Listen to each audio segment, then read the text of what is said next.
Black screen, faint whispering wind sound. Slowly fade into an old, cracked signboard reading Palo Duro Canyon, 1996, under a blood-red sunset. Your channel's name appears in bold white letters with a slight flicker effect, almost like it's coming from a broken projector. Then the narrator's voice begins. 6 cousins entered the Texas Canyon that summer. They never came back. 6 cousins vanished in a Texas canyon in 1996. 29 years later, FBI uncovers disturbing evidence. In the summer of 1996, 6 cousins from Amarillo, Texas, 3 boys and 3 girls, all between 14 and 19, planned a simple weekend adventure. They were inseparable, raised like siblings, and wanted to camp in Palo Duro Canyon, a place their grandparents often spoke of with pride and caution. The last time anyone saw them was at a gas station on the edge of town. They bought snacks, filled their truck, and laughed loudly as though they had the whole world ahead of them. But by Monday morning, they had vanished without a trace. For weeks, search parties scoured the canyon. Helicopters hovered, dogs sniffed through trails, and hundreds of volunteers searched. All they found was the cousins' abandoned truck, parked neatly near a trailhead, keys still inside, but no sign of struggle. It was as if the 6 had simply stepped out of reality. Rumors spread like wildfire. Some whispered about an underground cave system in the canyon that swallowed them. Others believed in darker forces, rituals, strange lights seen at night, or even a murderer hiding in plain sight. Families waited for closure, but the case turned cold. For 29 years, the canyon held its silence. Generations grew up hearing the legend of the 6. Many teenagers dared each other to camp there, but few lasted the night. Then, in the summer of 2025, the FBI reopened the case after a hiker discovered something strange deep in a newly exposed section of the canyon wall. Old, rusted lanterns and torn fabric buried under collapsed rock. Forensic teams arrived, and within weeks, they uncovered a hidden cavern sealed for decades. Inside, they found chilling evidence. Personal belongings of the cousins, clothes, jewelry, a water flask engraved with a name, and something darker. Strange symbols carved into the stone, a journal with half-finished entries, and what appeared to be restraints. But the most disturbing discovery was the audio tape recorder, corroded but partially salvageable. When restored, fragments of terrified voices echoed through time. One cousin whispering, "They're still watching us," followed by static and a scream.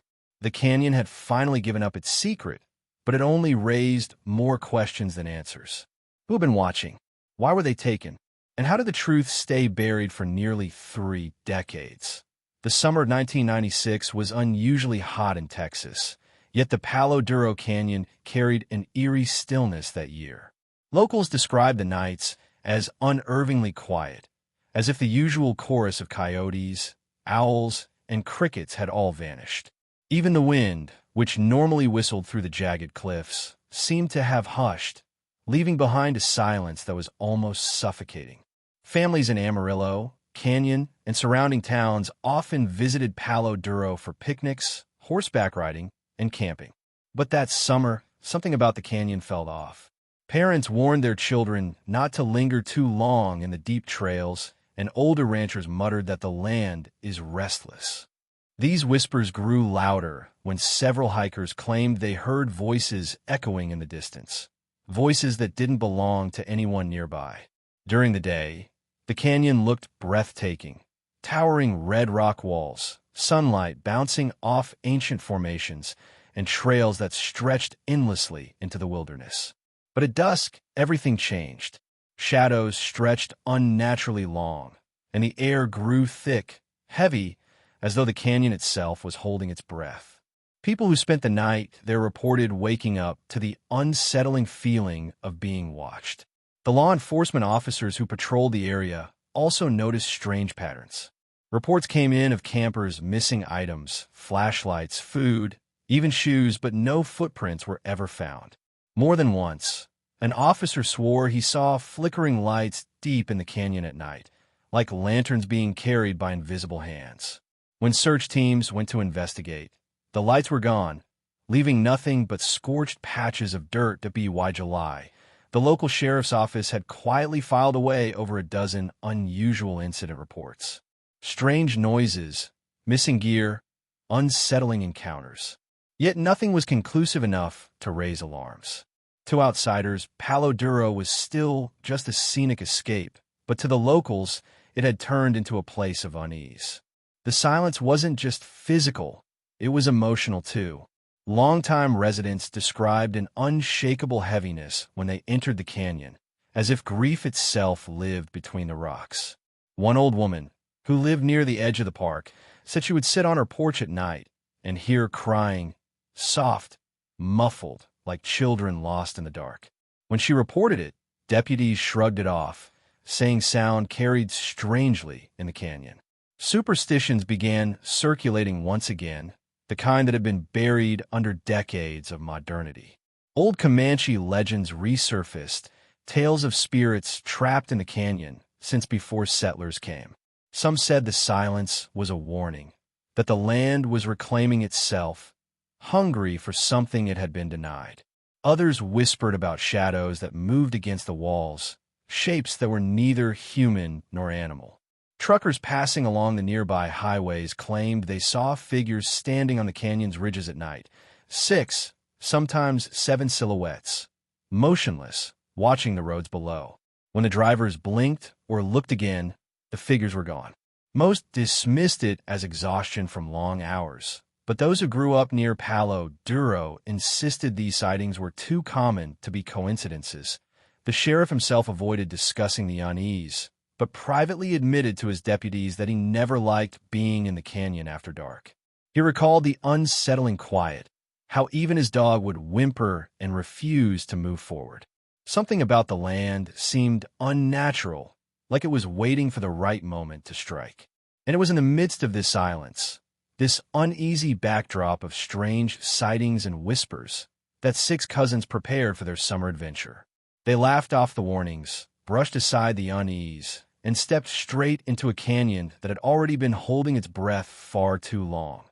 The 6 cousins had grown up more like siblings than relatives. Every holiday, every family gathering, every summer break seemed to draw them together under one roof. Their parents often joked that separating them was impossible. Wherever one went, the others would follow.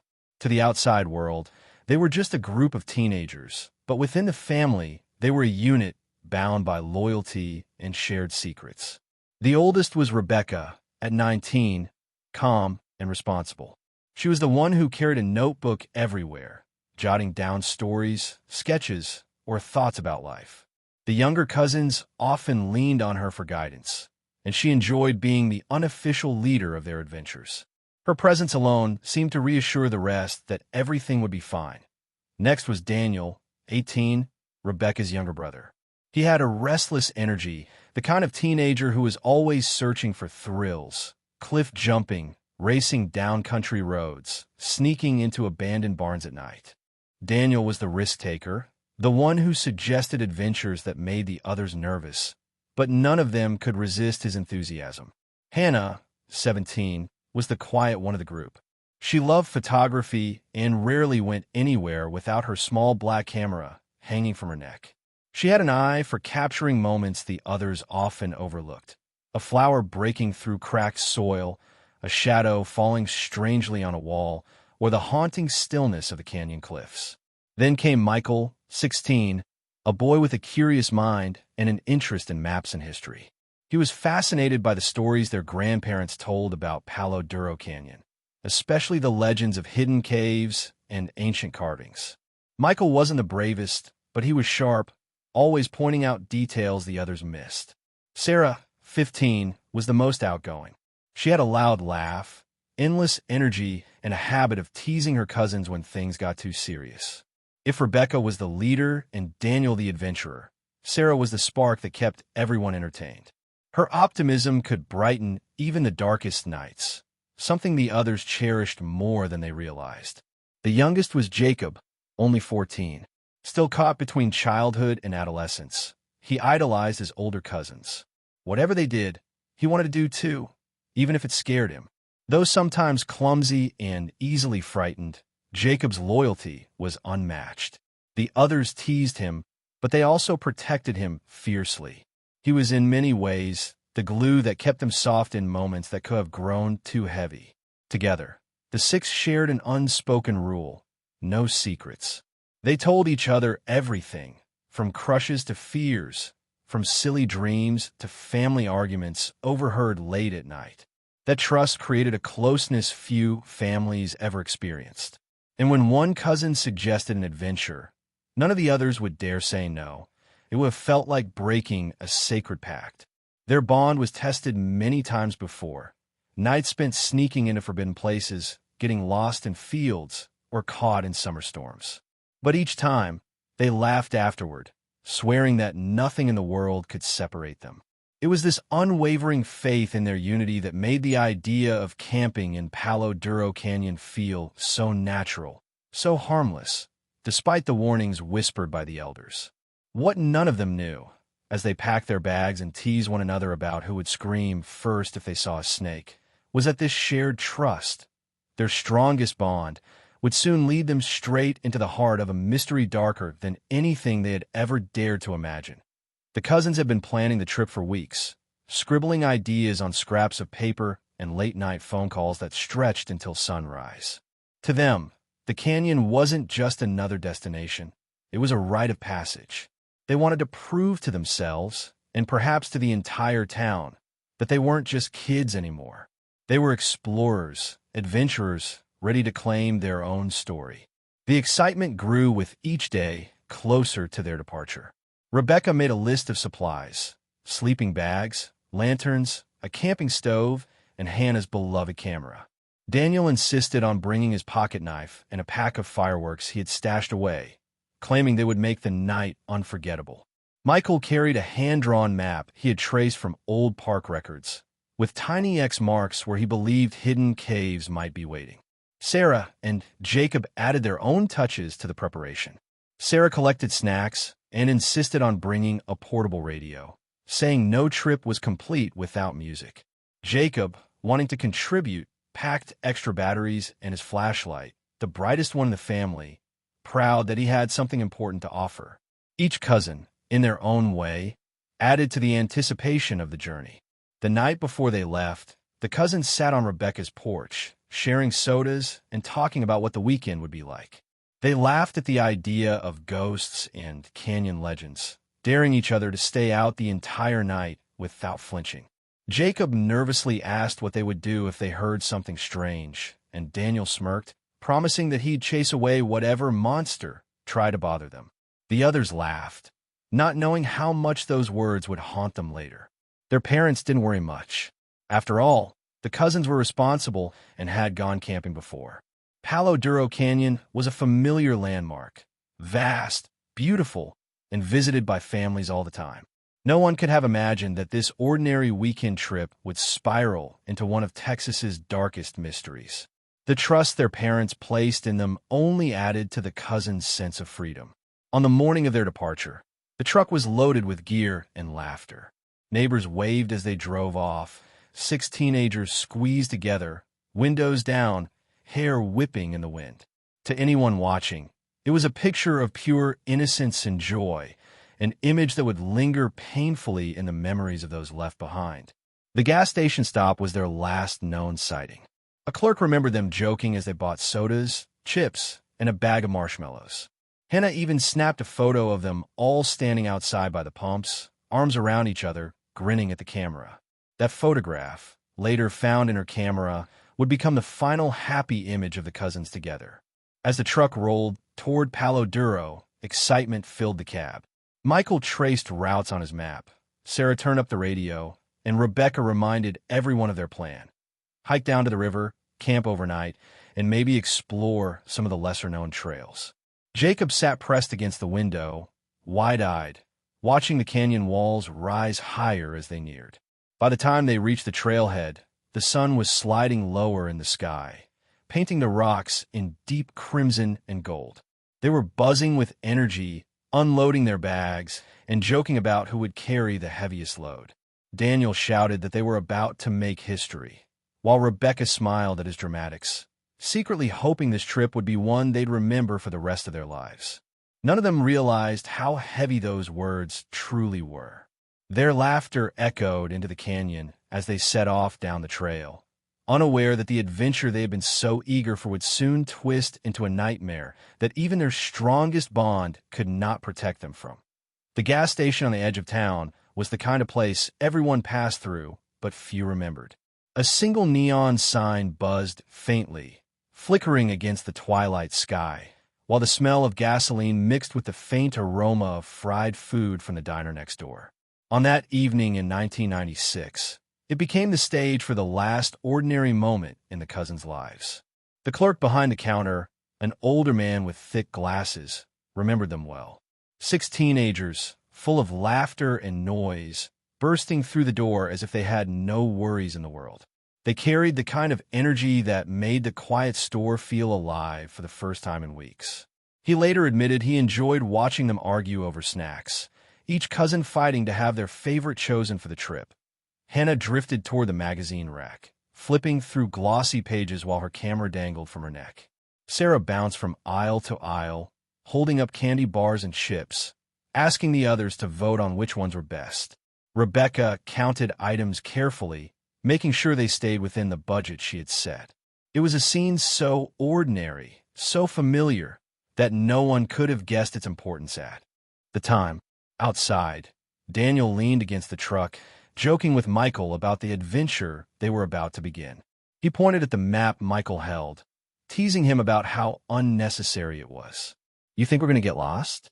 It's just a canyon, not another planet," Daniel laughed. Michael shrugged, smiling but quietly determined to prove the map might one day be useful. Jacob, the youngest, was fascinated by the payphone near the door. He picked it up, dialed a few random numbers, and giggled when the operator's voice came through. Rebecca scolded him lightly when she came out with the groceries, but her eyes were full of affection. To her, Jacob was still the baby of the group, and she felt protective of him, even in this small, harmless moment. The truck itself seemed to embody their adventure. Old but reliable, filled with sleeping bags and backpacks, the back piled high with supplies. A stranger at the pumps noticed how packed it was and asked where they were heading. Daniel grinned, pointing toward the canyon in the distance. "Gonna make some memories," he said proudly. The stranger chuckled and wished them luck, never realizing he was speaking to 6 faces that would soon haunt the town forever. Hannah, ever the photographer, insisted on capturing one more picture before they left.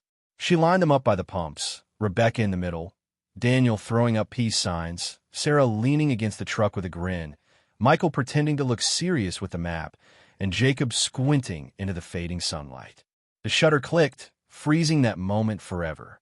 That photograph would later become infamous, studied by investigators, printed in newspapers, and pinned to bulletin boards.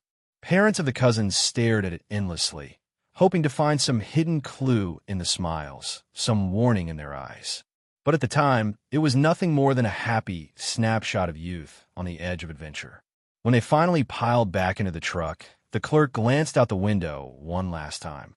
He saw them laughing as they argued over the music on the radio, Sarah's hand waving out the open window as the vehicle rolled away. He thought nothing of it then, just another group of kids heading off for the weekend. But later, he would replay that sight over and over, wishing he had said more, asked more, done more.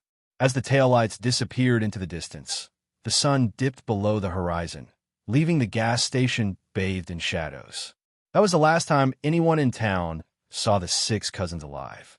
What awaited them beyond that road was something far more sinister than anyone could have imagined. When the 6 cousins failed to return home on Monday morning, at first, no one panicked. Parents assumed they had overslept after a long weekend, or perhaps decided to spend an extra night under the stars. Teenagers often lost track of time, and these 6 were known for stretching their adventures as far as they could. But by late afternoon, when not a single call came and the truck still hadn't been spotted, worry began to spread through the family homes. Phone calls were made to friends, neighbors, even to the school office to see if perhaps they had been seen somewhere in town. Every answer was the same. No one had spotted them since Friday evening. It was as though they had vanished into thin air. For the parents, the silence was unbearable. The cousins were never late, never careless with their promises. Something was terribly wrong. By that evening, family members drove to Palo Duro Canyon themselves, their headlights sweeping across empty parking lots and deserted trails. They shouted the names of their children into the night air, voices echoing against the red canyon walls. No answer ever came back, just the hollow sound of wind moving through stone. The sheriff's department was notified, and by Tuesday morning, official search parties were formed. Rangers, deputies, and dozens of volunteers combed the trails, following every path, every creek, every ridge. Helicopters circled overhead, their spotlights slicing through the canyon at night. Search dogs were brought in, their barks carrying across the cliffs. Yet no trace of the six could be found.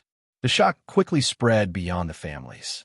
Amarillo was a tight-knit community, and word of the disappearance rippled through schools, churches, and workplaces. Strangers showed up with flashlights and boots, ready to help in the search. Mothers held their children closer, whispering warnings about the canyon. Fathers exchanged grim looks, remembering old stories they had dismissed as superstition. News outlets descended on the town, eager to capture the story. Camera crews filmed the parents as they stood by the trailhead, faces pale with fear, clutching photographs of their missing children. Reporters repeated the same questions over and over. What happened to them? Did they run away? Were they taken? No one had answers, only the heavy weight of uncertainty pressing down on the community. As the days passed, fear hardened into dread. The cousins were not the kind to run away. They had no reason to vanish, no secrets that suggested they would abandon their lives. This wasn't rebellion or carelessness. This was something far darker. Each night, townsfolk gathered on porches, speaking in hushed voices about what might have happened. Some suggested foul play. Others whispered about old legends, but no one dared to say the words out loud, that the canyon had swallowed them. The abandoned truck was the only tangible clue, parked neatly near a trailhead, the keys still in the ignition. Inside, officers found a few empty snack wrappers, water bottles, and Hannah's spare roll of camera film. Nothing suggested a struggle, no signs of panic. It looked as though the cousins had stepped out for a short walk and simply never returned. That detail unsettled investigators more than anything else. For the families, each day of waiting was a torment. Mothers barely slept, fathers paced endlessly, and siblings refused to leave the phone lines free. The community rallied with casseroles, prayers, and candlelight vigils, but comfort was fleeting. The silence from the canyon seemed to mock every effort, as if the land itself refused to give up its secret. By the end of the first week, the shock had transformed into something heavier. A haunting realization that the story of the six cousins was no longer just a missing person case. It had become a mystery etched into the heart of the community, one that would continue to gnaw at every resident. Long after the searchlights went out and the cameras moved on, from the moment the sheriff's office declared the cousins officially missing, the search for them became the largest operation the small Texas town had ever seen. Within hours, the canyon was crawling with deputies, park rangers, and volunteers armed with flashlights, ropes, and radios. Helicopters buzzed above the cliffs, their blades chopping the heavy summer air as spotlights swept across the vast expanse of red stone. The terrain itself fought against the searchers. Palo Duro Canyon was no simple landscape. It stretched for miles, full of twisting ravines, sudden drop-offs, and thick brush that could hide a person in plain sight. Search dogs were deployed, their handlers urging them down steep paths. But the animals grew restless, barking at shadows and pulling away from certain trails, as if something unseen unsettled them. T was during the second day of the search that deputies found the cousins' truck, parked neatly near a trailhead. It looked almost too ordinary, as if it had been carefully placed there. The keys were still in the ignition, a detail that baffled investigators. Nothing appeared broken or forced. The doors were unlocked, and inside lay only the remnants of snacks, an empty water jug, and a folded blanket.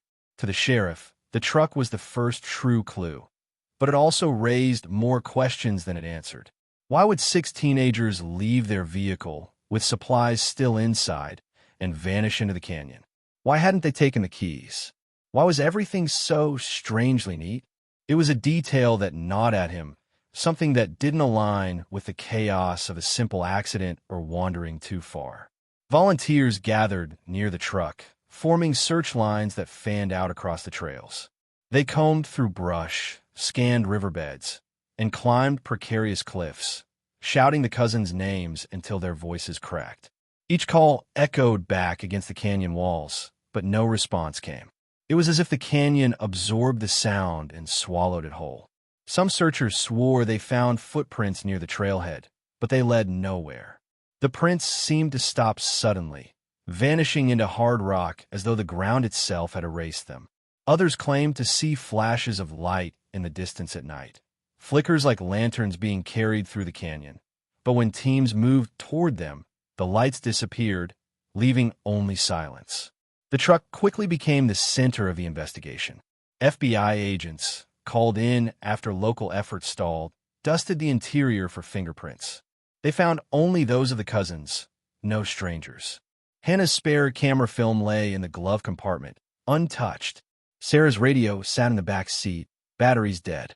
Even Rebecca's notebook was there, wedged under the passenger's seat, with half-written lists and sketches of camping supplies. Everything felt frozen, as if they had left in the middle of their preparations. Reporters crowded around the taped-off vehicle, filming every angle. Families stood nearby, their faces pale, staring at the truck as if it might suddenly explain itself. For them, the sight was unbearable. The truck was supposed to bring their children back home. Yet here it stood, silent, empty, and refusing to give up its secret. Despite the effort, days turned into weeks, and the canyon yielded nothing more. No clothing, no bags, no signs of struggle. Just the truck, sitting like a monument to unanswered questions. Searchers grew exhausted, their flashlights dimming, their hope slipping away. But even as some were ready to give up, others refused, convinced the canyon was hiding something just beyond their reach. Each time the searchers passed the truck, they felt an unsettling chill. It sat there unmoved, watching, almost mocking. To the community, it became a symbol, not just of the cousins' disappearance, but of the canyon's silence, its refusal to let go of what it had taken. And so the search stretched on, deeper and darker, into the belly of the canyon that seemed determined to keep its secret, as the days of searching dragged into weeks with no progress. The community's unease gave way to whispers, rumors that spread from porches to diners, from church pews to gas stations. People began to say out loud what they had only thought quietly for years, that Palo Duro Canyon was not just another scenic wonder, but a place haunted by something darker, something older than the town itself.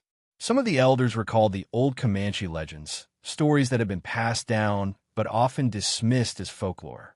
According to one tale, the canyon was once a place of sacred power, where spirits walked freely between the living and the dead.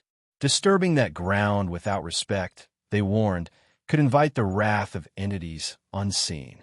To the families of the missing cousins, those warnings no longer sounded like superstition. They felt like prophecy.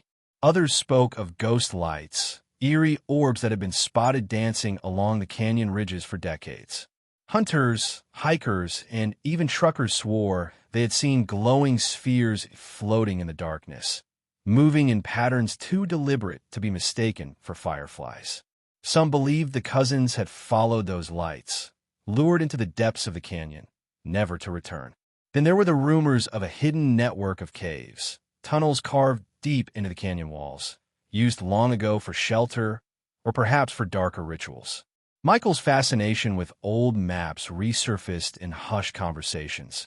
Neighbors wondered if the cousins had stumbled upon one of those forgotten passages, and if so, what else might have been waiting for them inside.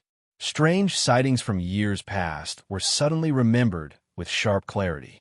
A rancher recalled seeing figures standing motionless on the canyon rim late one night, too tall, too thin, silhouettes that vanished when he tried to approach. A group of campers once reported hearing chanting carried on the wind, though no one else was around. Those stories, once dismissed, now took on a frightening new weight. Theories grew darker with every passing day. Some whispered about cult activity, pointing to strange symbols that hikers claimed to have seen carved into rocks deep within the trails. Others believed the land itself was cursed, marked by battles and bloodshed long before modern settlements. Either way, the canyon had always carried a reputation for swallowing those who entered too far, too deep. For the younger generation, the disappearance of the cousins turned into a legend almost overnight. Teenagers dared each other to camp near the same trailhead, swearing they would hear whispers or see shadows moving in the moonlight. Parents, meanwhile, locked their doors earlier and forbade their children from stepping near the canyon after dark. The boundary between rumor and reality blurred until no one could separate them. The sheriff's office tried to calm the hysteria, but even deputies admitted to unease. One officer, off record, admitted that every time he stood near the cousin's abandoned truck, he felt watched. Another confessed he had heard a faint sobbing while searching one of the deeper trails, though no one else in the group reported hearing it. Whether imagination or truth, the effect was the same. The canyon's legend grew stronger. Reporters seized on the stories, giving the mystery a new title, The Curse of the Six. Newspapers printed accounts of the legends, while late-night radio shows debated whether supernatural forces were at play. For families already drowning in grief, the sensationalism was painful, but the rumors refused to die. Instead, they spread, feeding the idea that the canyon itself was the true suspect. In the end, the community found itself divided. Some clung to rational explanations. Others surrendered to the chilling belief that something beyond human comprehension had taken place. Yet whether whispered as superstition or shouted as warning, one truth remained constant. Palo Duro Canyon had always been more than it seemed, and the disappearance of the six cousins only deepened its shadow. For the families of the six cousins, the first weeks of searching were the hardest. Every day, they woke with hope that today would bring news, that a deputy would knock on the door with relief written on his face. Instead, each sunrise only brought more silence, more uncertainty, and more of the canyon's refusal to give back what it had taken. Parents clung to phones, refusing to let the line stay busy for even a moment. They slept in living rooms with televisions on, waiting for updates from news. Every ring jolted their hearts. Every knock at the door felt like it could be salvation, or the confirmation of their worst fears. But the news never changed. Their children were still gone. Holidays became unbearable. Thanksgiving tables grew quieter. Christmas mornings carried an emptiness that gifts couldn't fill. Birthdays passed with candles blown out by mothers who whispered their children's names into the darkness. Each year, the absence grew louder, a shadow that refused to fade. The families gathered often, sometimes to share memories, sometimes to cling to one another in silence. They brought out photographs, the gas station snapshot, childhood pictures, school portraits, and tried to imagine where their children might be. At times, the pain turned into arguments, blame whispered in moments of grief, but even anger couldn't mask the deeper wound, the unknown. For the siblings left behind, the mystery haunted their childhoods. Some grew up resenting the canyon, refusing to ever set foot near it. Others developed a restless curiosity, sneaking out at night to retrace the cousins' steps, desperate to understand what had really happened. No one in the family was left untouched by the disappearance. Over the years, the case grew cold in official records, but never in the family's hearts. They sent letters to law enforcement, begged for updates, and pleaded for new investigations. Each time, they were told the same thing. There was no new evidence, no new leads, nothing to pursue. It was as if the canyon had swallowed the truth along with their children. Rumors only deepened the family's torment. They heard strangers speculate about cults, rituals, and curses.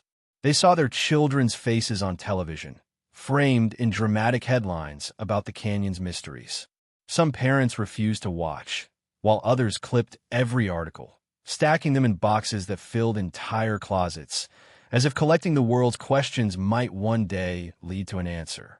In moments of desperation, some turned to psychics and spiritualists, hoping for guidance. A few claimed to sense the cousins' presence near the canyon. Others warned that they were trapped somewhere dark. These sessions brought only temporary comfort, fading quickly into more uncertainty. The families were left with more questions than ever before. Even after decades passed, the pain never dulled. Fathers still drove the roads near the canyon late at night, scanning the horizon as if their children might appear walking along the ridges. Mothers kept their bedrooms untouched, drawers still filled with clothes that hadn't been worn since 1996. Time moved on for the rest of the world, but for these families, it had stopped in that single summer. By the 29th year, the families had aged but not healed. Wrinkles lined their faces, but the grief in their eyes remained unchanged. What tortured them most wasn't just the loss itself, but the silence, the absence of truth. They didn't know whether to mourn their children as gone or to hope they might still be alive. That unanswered question, hanging year after year, became the heaviest burden of all. In early 2025, nearly 3 decades after the cousins vanished, a small article buried in a Texas newspaper sparked something unexpected. It mentioned an anonymous tip received by local authorities, one that hinted at hidden evidence buried deep within the canyon. For most readers, it was just another mystery headline. But for the FBI, it was a signal that the long-frozen case needed to be thawed. Agents in the cold case division gathered around the faded files, pulling out photographs that had yellowed with age. The images of 6 smiling faces stared back at them, frozen in 1996. The reports were incomplete, scattered, and missing key details. But there was something chilling about the way the story refused to die in whispers and rumors. By March of that year, the FBI formally announced that the disappearance of the 6 cousins would be reclassified as an active investigation. For the families, it was the first ray of hope in decades. For the agents, it was a chance to revisit a case that had long been branded unsolvable. The decision wasn't made lightly. Resources for cold cases were scarce, and reopening an investigation meant pouring manpower and money into a story nearly 3 decades old. But the canyon itself seemed to demand it. Strange reports had emerged from hikers, unsettling discoveries of bones, discarded shoes, and eerie carvings on rocks. Too many coincidences were piling up to ignore. Agents began visiting the canyon in teams, hauling in drones, radar equipment, and excavation tools. Unlike in 1996, they now had technology that could penetrate soil, scan for hidden objects, and map terrain with eerie precision. Each beep of the machines carried the weight of possibility, of uncovering what had been hidden for so long. Old witnesses were tracked down, some now in their 60s or 70s. Time had aged their memories, but a few recalled details they had never shared before. Strange lights near the canyon, trucks parked in unusual spots, whispers of rituals said to take place in the shadows of the cliffs. The more agents dug, the more unsettling the puzzle became. For the families, the FBI's decision reopened wounds they had carefully tried to seal. Grief came rushing back with every news headline. But alongside the pain came hope, perhaps fragile, perhaps dangerous, but hope nonetheless. They gathered again, just as they had in the late 90s, waiting for word that something, anything, had finally been uncovered. The local community responded with mixed emotions. Some were relieved, believing the canyon's dark reputation might finally be explained. Others grew uneasy, fearing that reopening the case would awaken something better left undisturbed. Rumors spread faster than official updates, turning the canyon into a place of both fascination and dread. FBI officials remained tight-lipped, offering only carefully chosen words in press conferences. "We are pursuing new leads," one spokesperson said. "Advancements in forensic technology allow us to explore evidence not available in 1996. But behind closed doors, The agents were piecing together fragments that hinted at something much darker than a simple disappearance. By summer 2025, the canyon had once again become the center of national attention. News vans lined the dusty roads, helicopters hovered overhead, and journalists pressed for answers. But the FBI's silence only deepened the suspense. Whatever they were finding, it was clear they weren't ready to share it yet, and the families, along with the entire nation, were left holding their breath. When the FBI's excavation teams returned to the canyon in mid-2025, they began working in silence, combing through areas long ignored during the initial search. At first, they uncovered small fragments, bits of fabric, torn sneakers, and rusted cans. The items seemed insignificant on their own, but once cataloged, they painted a grim picture of a struggle that might have taken place on the canyon floor. Then came the first shocking find. A set of bones was unearthed beneath a shallow layer of soil near a dried creek bed. At first glance, investigators believed they had stumbled upon animal remains. But forensic specialists quickly identified them as human, belonging to someone no older than a teenager. It was the first physical proof that at least one of the 6 cousins never left the canyon alive. Days later, agents uncovered something even more unnerving. A cluster of small, crudely carved wooden figures buried together in a circle. Each figure was marked with strange symbols, some resembling crosses, others like unfamiliar runes. Their placement suggested ritual significance, sparking speculation that the cousins had been lured into something far more sinister than an accident. Close to the side of the figurines, search teams found a partially collapsed wooden crate. Inside were objects that had decayed with time: ropes, metal hooks, and stained cloth. The cloth carried traces of dry blood, still detectable after nearly 3 decades. For investigators, the discovery shifted the case from a mystery to a crime scene that hinted at premeditated violence. Forensic experts began running DNA tests on the blood and bone fragments, and while results were pending, one detail stood out immediately. The rope and hooks bore signs of deliberate cutting, as if someone had dismantled evidence and hidden it hastily. It raised chilling questions. Had the perpetrators panicked? Had they left behind more than they intended? Then came a discovery that rattled even the most seasoned agents. At the base of a rock wall, hidden behind a layer of loose stones, searchers uncovered a weathered journal. Its pages were water-stained, and much of the writing had faded. Yet several entries remained legible, fragmented sentences mentioning the canyon's watchers, the 6 chosen, and the sacrifice must not fail. Word of the journal's existence leaked almost instantly, fueling nationwide speculation. Some believed it confirmed the involvement of a cult. Others feared it might be the ramblings of someone unwell who had nothing to do with the cousin's disappearance. But the journal's timing and its discovery site suggested it had been intentionally placed there, waiting to be found. As excavations continued, agents discovered shallow graves in 3 separate locations. Each grave contained bone fragments, clothing scraps, and personal items: a wristwatch, a child's hair clip, and a metal pendant engraved with the initials of one of the cousins. The evidence was undeniable. The canyon was not just the site of a disappearance, but a burial ground. Families were called in to identify the items, and their reactions shook the investigation team. Tears, screams, and silent disbelief filled the room as long-lost belongings were laid out on sterile tables. For years, they had clung to the hope that the cousins might have run away or been taken elsewhere. Now, the canyon was proving itself to be the final chapter. And yet, even as the FBI revealed these discoveries to the public, they withheld certain details. Officials admitted that some of the items uncovered were too disturbing to release. Whispers spread among insiders that the evidence hinted at an organized ritual, possibly carried out by multiple individuals.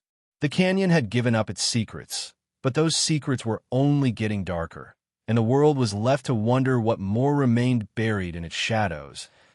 Yes, soon as the FBI confirmed the discovery of human remains and disturbing artifacts in the canyon, speculation erupted like wildfire.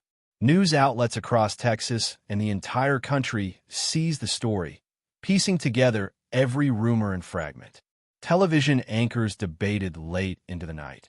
Was this the work of a long-forgotten cult, a deranged drifter, or something even stranger that had been festering in the desert shadows for decades?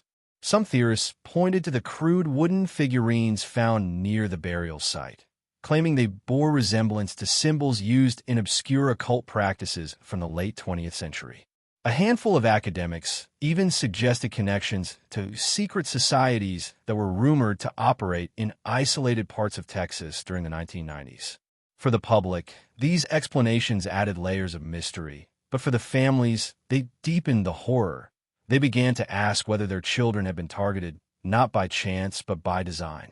Another theory emerged among locals who had lived near the canyon for generations. They whispered about the Shadow Watchers, an old legend about figures said to guard the land at night, punishing intruders who wandered too far into its depths. While officials dismissed these tales as folklore, residents insisted the legend was rooted in true stories of disappearances stretching back more than a century. For them, the canyon was cursed long before 1996.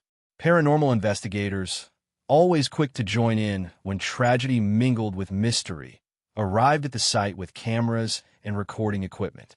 They claimed that the arrangement of the figurines, combined with the journal's cryptic language, suggested the possibility of ritual sacrifice designed to bind something to the canyon. Skeptics scoffed at these claims, but others pointed out the chilling detail. 6 cousins had vanished, and the journal spoke of the 6 chosen. Meanwhile, former law enforcement officers who had been part of the original search in 1996 began to break their silence. Some admitted that certain areas of the canyon had been off-limits during the initial search, not because of safety concerns, but because of orders from higher up. One retired deputy suggested that federal officials might have known about the canyon's dark reputation and deliberately concealed early evidence to avoid a nationwide panic. Online forums exploded with amateur sleuths dissecting every piece of available evidence. Some highlighted the rope and hooks, arguing they suggested the victims were restrained or held captive for an extended period before their deaths. Others fixated on the bloodstained cloth, suggesting it was proof of a ritual rather than random violence. A chilling thread of speculation emerged. What if the cousins hadn't all died at once, but over time, as part of a prolonged and deliberate act? Religious groups also entered the conversation, condemning what they saw as satanic influence in the canyon. Some even claimed the discovery was a warning sign of moral decay in America, while others argued that focusing on rituals distracted from the real issue, that someone, or perhaps a group of people, had hunted down 6 innocent children. For every person convinced of a cult, another believed it was simply the work of a human monster hiding behind ritual symbolism. Adding to the intrigue was the question of the journal. Experts studying the handwriting noticed inconsistencies, suggesting more than one author may have contributed to its entries. If true, this detail meant the crimes could not have been the work of a lone killer. It pointed toward collaboration, perhaps even an organized network. That possibility ignited fear that some of the perpetrators might still be alive and free. Families of the cousins struggled to process the swirl of theories. Some clung to the idea of ritual sacrifice, believing it explained the journal and figurines. Others rejected the supernatural entirely, convinced that a group of human predators had lured their children into the canyon. Regardless of the explanation, they all agreed on one thing. Someone knew the truth, and for 29 years, that truth had been carefully hidden. As the debate grew louder, so did the tension in the community. Locals reported strangers wandering the area at night, leaving fresh markings on rocks and trees near the canyon. Whether these were pranksters exploiting the story or something more ominous, no one could say. But the combination of old legends, newly uncovered evidence, and unexplained activity made one thing certain. The canyon was no longer just a crime scene. It was now a battleground of theories, each more chilling than the last, and each inching closer to a revelation no one was prepared to face.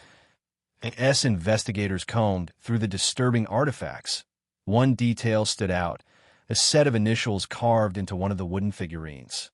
At first glance, it appeared meaningless, just random scratches.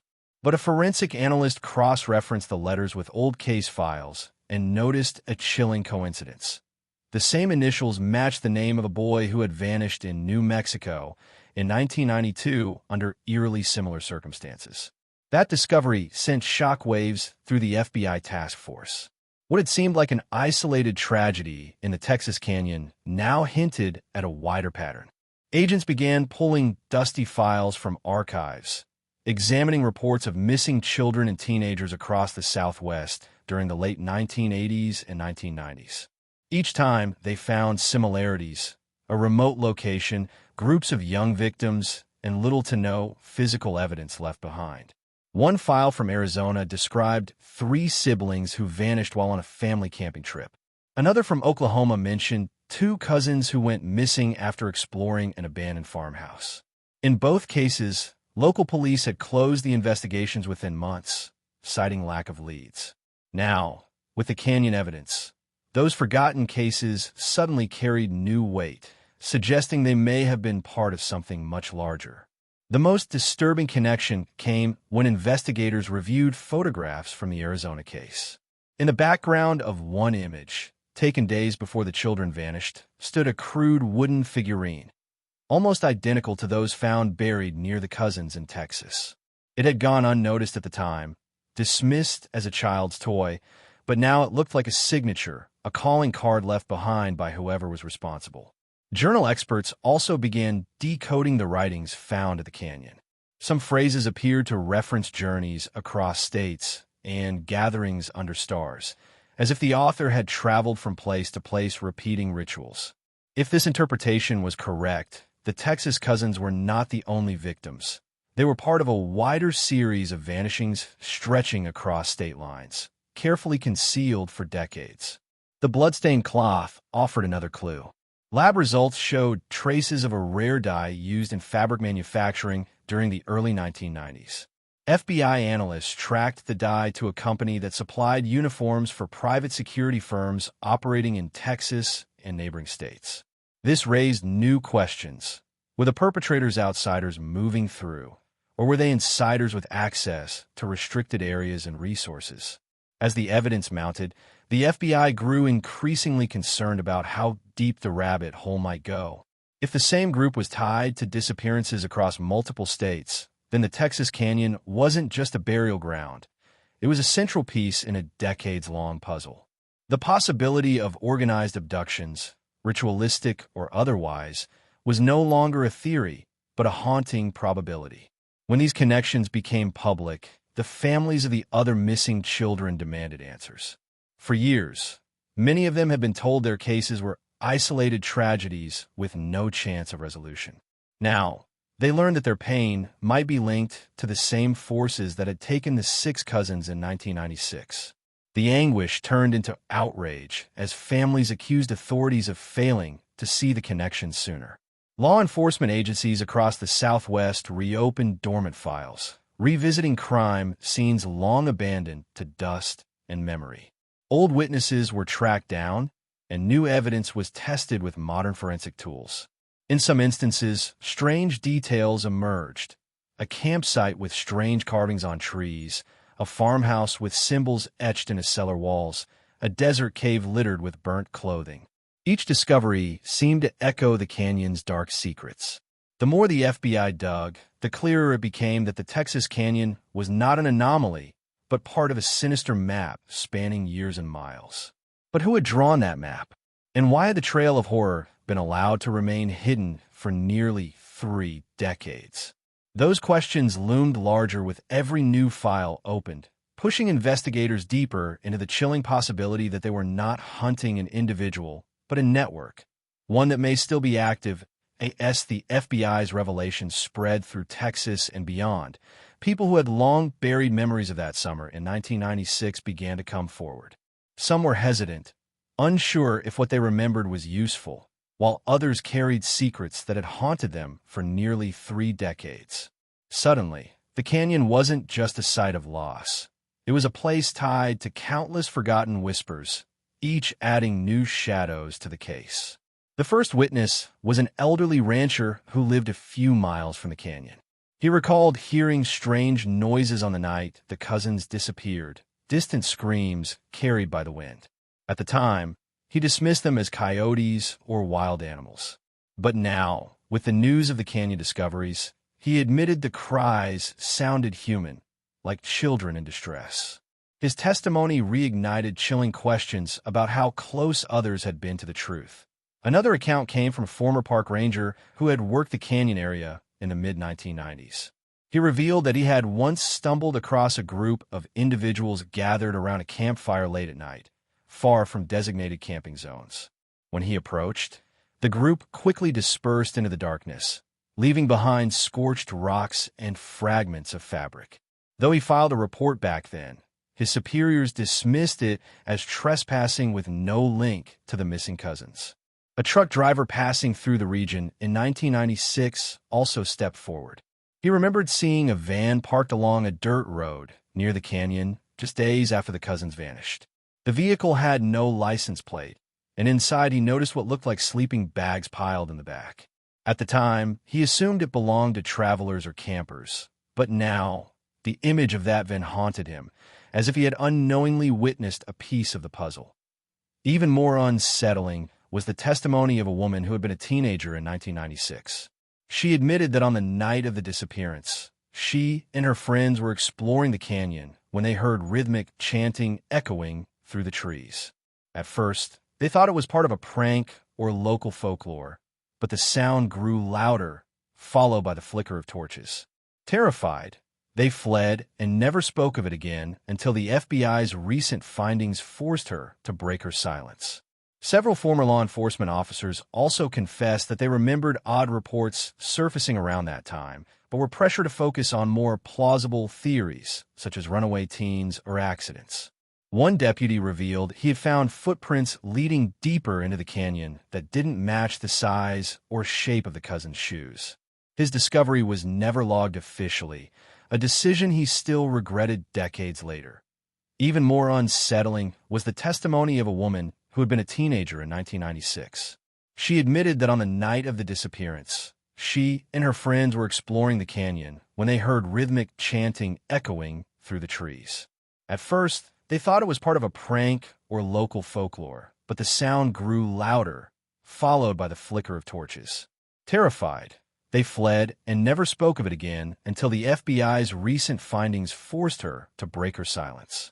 These witnesses painted a disturbing portrait of a night far more complicated than the original investigation suggested. Instead of a simple disappearance, the canyon seemed to have been alive with activity. Unexplained gatherings, strange vehicles, and eerie sounds, all happening under the noses of those who lived nearby. The fact that none of this information had been pieced together in 1996 deepened the sense of betrayal felt by the families. The FBI began cross-verifying these accounts, matching them with timelines, weather reports, and old photographs. Slowly, a clearer image started to form. The cousins' vanishing was not a random tragedy, but an orchestrated event witnessed by many, though in fragments. Each new voice added a thread, weaving a tapestry of secrets that suggested the canyon had been the stage for something deeply sinister. Yet, even as these witnesses spoke, investigators couldn't help but wonder how many more voices remained silent, either out of fear, guilt, or complicity. If so many had seen pieces of the truth, how much darker could the full story be? And why, after all these years, were these people finally breaking their silence? That question left the canyon shrouded in even deeper mystery as agents sifted through the growing body of evidence from the canyon. A disturbing realization began to take shape. The figurines, the strange carvings on tree bark, and even the burial patterns didn't seem confined to this single tragedy. When cross-referenced with files from other unsolved disappearances across Texas, the FBI found uncanny similarities, details that had gone unnoticed for decades. The first connection came from a case in 1989, when 3 teenagers disappeared after a camping trip near Palo Duro Canyon. Their tent was found slashed open, and nearby trees bore strange markings that local authorities dismissed as graffiti. Now, those very symbols matched the ones discovered in the Texas Canyon where the six cousins vanished. Another cold case emerged from 1992 involving a family of four who disappeared on a road trip along Highway 90. Their abandoned station wagon was discovered near a rest stop, with nothing inside but children's toys arranged in a circle on the floor. Photographs of the scene bore chilling resemblance to the arrangement of figurines recently unearthed in the canyon. What unsettled investigators most was how these connections spanned hundreds of miles, yet shared an eerie consistency. Remote places, groups of people vanishing without a trace, and symbolic objects deliberately left behind. It suggested a pattern, almost ritualistic in nature, pointing to something far more organized than a lone criminal or accident. The FBI brought in behavioral analysts, who proposed that the canyon and these other sites might have been used as part of a network, locations chosen carefully for their isolation and natural acoustics. The suggestion that Texas's vast landscapes had served as hunting grounds for something coordinated left even seasoned agents visibly shaken. Family members of the other missing cases were contacted, and many were horrified to learn about the similarities. For years, they had believed their tragedies were isolated incidents. Now, to hear that their loved ones' fates might be bound to the same dark force that claimed the six cousins brought back waves of grief and anger at the decades of overlooked evidence. Investigators uncovered additional reports from locals in different towns who described hearing the same chilling details: chanting in the distance, bonfires glowing where no camping was allowed, and figures in cloaks or hoods disappearing into the night. These accounts, once dismissed as superstition, now seemed like echoes of the same ritual threaded across time and place. The canyon itself became the symbolic center of this web, but the links suggested something far wider, a disturbing tapestry of vanishings woven through Texas's forgotten corners.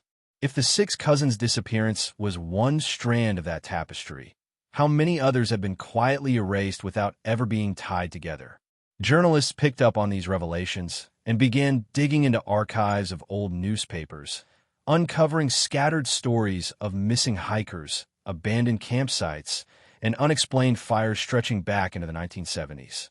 The deeper they dug, the clearer it became.